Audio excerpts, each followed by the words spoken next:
श्री राम मंदिर अयोध्या धाम के मुख्य पुजारी आचार्य सत्येंद्र दास का बुधवार को निधन हो गया। पीजीआई लखनऊ में सुबह 7 बजे 80 वर्ष की आयु में उन्होंने अंतिम सांस ली। बीते कुछ दिनों से उनकी तबीयत ठीक नहीं चल रही थी। डॉक्टरों के मुताबिक उन्हें ब्रेन हैमरेज हुआ था, लिहाजा उन्हें अयोध्या में एक अस्पताल में भर्ती किया गया था, लेकिन हालत बिगड़ते देख उन्हें वहां से पीआईजी लखनऊ रेफर कर दिया गया था। यहां उनका इलाज चल रहा था। बुधवार सुबह उनका निधन हो गया। उनका जन्म 20 मई 1945 उत्तर प्रदेश के संत कबीर नगर में हुआ था। उन्होंने आजीवन रामलला की सेवा को खुद को समर्पित कर दिया। पेशे से शिक्षक रहे सत्येंद्र दास 1992 से रामलला की सेवा में चले गए, यानी 33 साल से वो लगातार रामलला की सेवा में रहे। इतना ही नहीं, आचार्य जी का नाम राम जन्मभूमि आंदोलन में शामिल प्रमुख लोगों में से एक है। राम जन्मभूमि आंदोलन और 1992 में हुए बाबरी विध्वंस में इनकी सक्रिय भूमिका रही।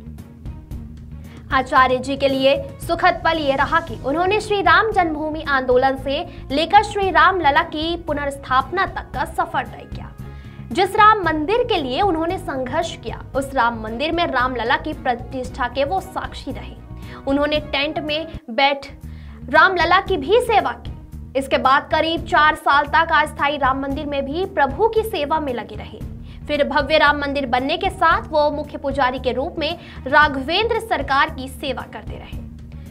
1975 में संस्कृति विद्यालय में उन्होंने आचार्य की उपाधि प्राप्त की। इसके बाद 1976 में उन्हें अयोध्या के संस्कृत महाविद्यालय में सहायक शिक्षक की नौकरी मिली, जहां कुछ सालों तक वो सेवा देते रहे। इसके बाद 1 मार्च 1992 में राम जन्मभूमि के तत्कालीन रिसीवर ने उन्हें राम मंदिर में पुजारी नियुक्त किया।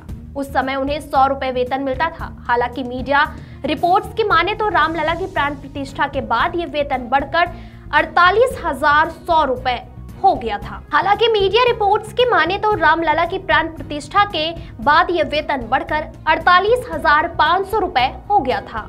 6 दिसंबर 1992 को बाबरी विध्वंस का दिन कोई नहीं भूल सकता।